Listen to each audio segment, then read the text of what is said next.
Hi there folks, welcome back to another comic book corner. I believe this is number 7 now, and this is going to be another two-parter, basically because I can't seem to keep within the time constraints that YouTube give me. So the first part of the video is my top 3 books that I picked up this week, starting with my top read. If there was one comic that you should have got this week, it was this.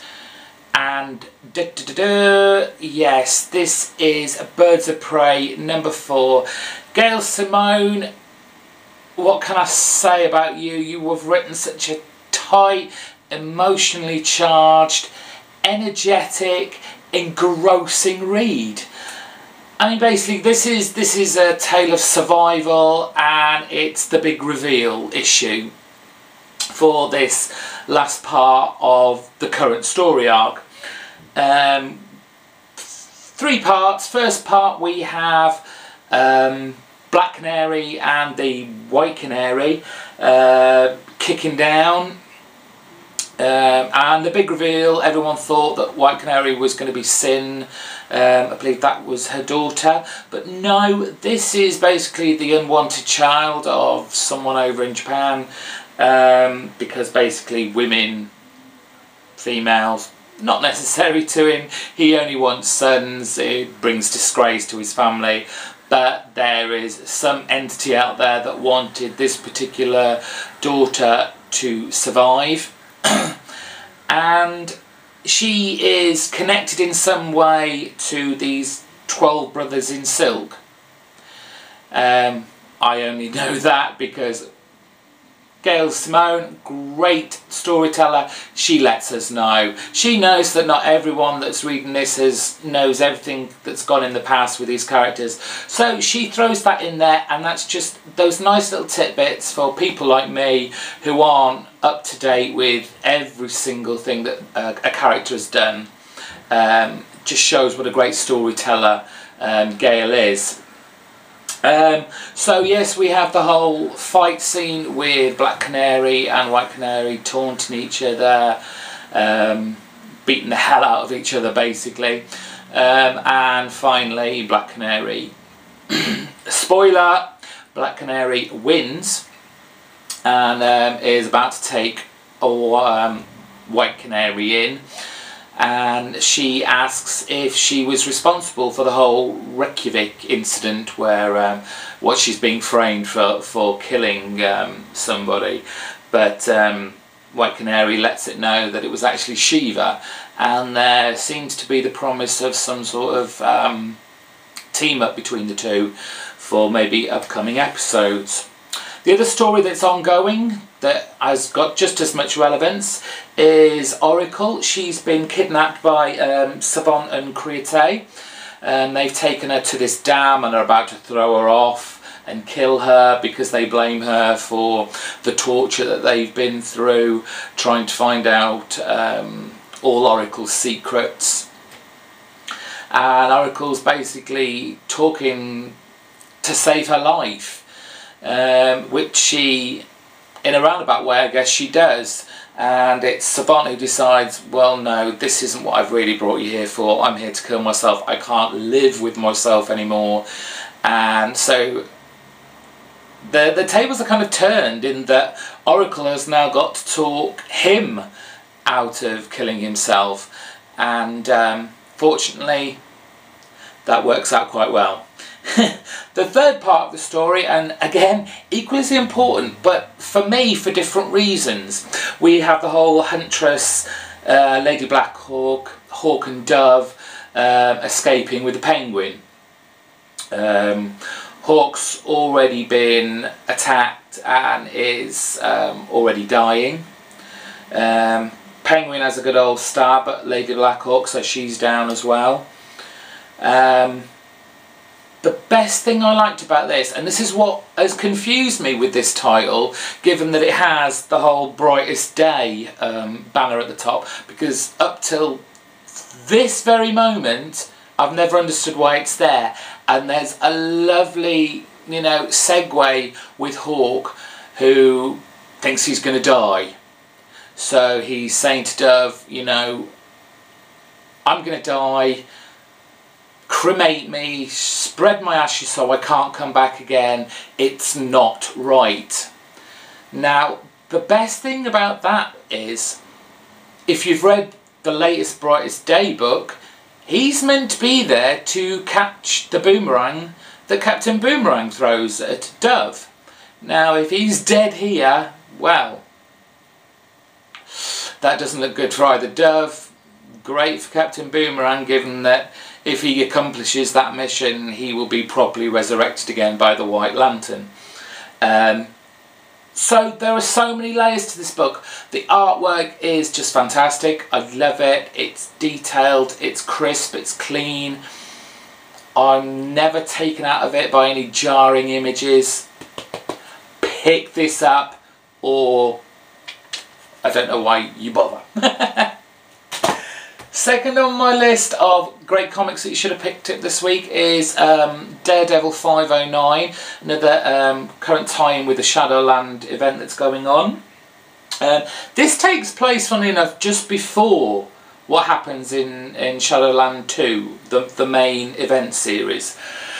It kicks off with Elektra and Izo breaking into the Hans Fortress in Japan, and they discover that the snake root is the, for want of a better word, the root of all this oddness that's going on with Daredevil. So there's a run, an escape run for Izo and Elektra to get back, and we don't quite know what this mission really is. Is Elektra and Izo getting back to warn Daredevil, or is it more to do with killing him, getting rid of him? That's a bit uncertain.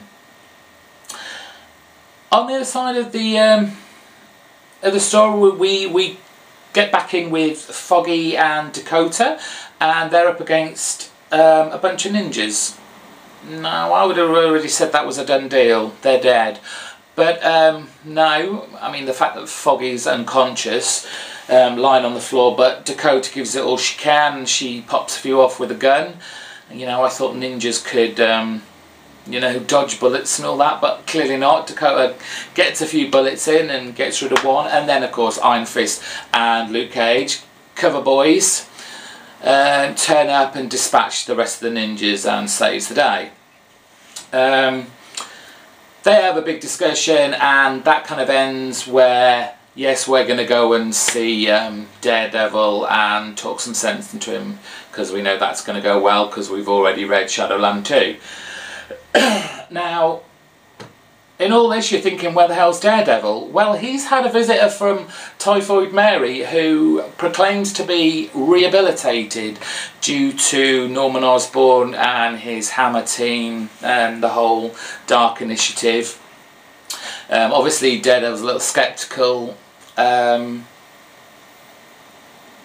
that's where it kind of ends with him.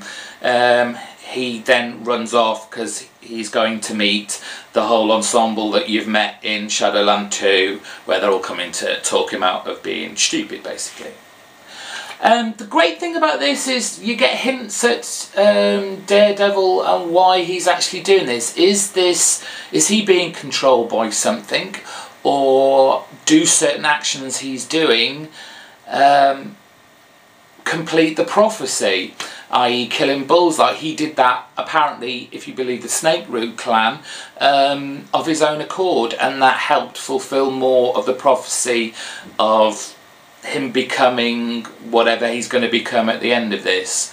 The artwork is dark, detailed, and just fantastic. Definitely pick this up. I'm loving this event. Finally, for this portion, people are having a bit of a problem, from what I've read and seen, with Ultimate Spider-Man at the moment and this whole chameleon story arc. And yes, sure, this kind of chameleon takes over your identity and screws up your whole life has been retrod and retrod, but I'm really enjoying this. Basically, the difference, I guess, in the Ultimate universe is the chameleon is actually two people, which is good. He's Bit scary, the whole lady body, blank face, then J.J. Jameson's face, then Peter's face with still the lady's body on. That kind of creepy and freaked me out, but interesting. The best thing I liked about this, or one of the best things I have to say, is Jonah Jameson's thoughts about who Peter is.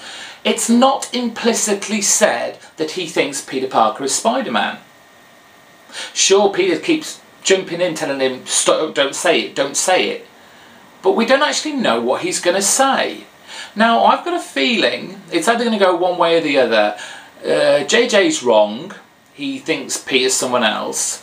Or two, obviously, the comedian who's running around in the whole crime spree, making Spider-Man's name mud, basically, is going to come, and they're both going to be in the same room, so JJ's going to be like, oh, maybe I was wrong then. And that covers up the whole Peter Parker's secret identity, still safe. Phew. Now you may be thinking, well, JJ's never going to do that because he's just been shot in the head. Come on now, he's not really going to be dead. The main civilian adversary of Spider-Man dead by issue 13? I don't think so. There'll be a twist there. The writing in this, solid as always. Bit chatty to begin with. Bendis writing for the Chameleon, basically saying that Spider-Man's stupid for basically what the Chameleon thinks is wasting his powers, his intellect. That was a bit wordy at the start, but then it picked up pace and I really started enjoying it. It's the first time for a long time La Fuente's art didn't annoy me. It was solid, it was clean, it was crisp. It was fun. Really loved the end bit with Aunt May. She seems to become this kind of civilian Nick Fury for wayward teenage superheroes, telling them when they can and when they can be superheroes, when they can't be superheroes, when they've got to keep quiet. And I just love the whole kind of Aunt May the General sending them out. Get back my son, that isn't mine, my nephew. Get him back for me, find out what the hell's going on. Anyway, they're my top 3 for this week. Come back for part 2 where I'll be giving you the other 3 comics I've been reading this week, which, while are not bad by any stretch of the imagination, they weren't as good as those 3. Come back.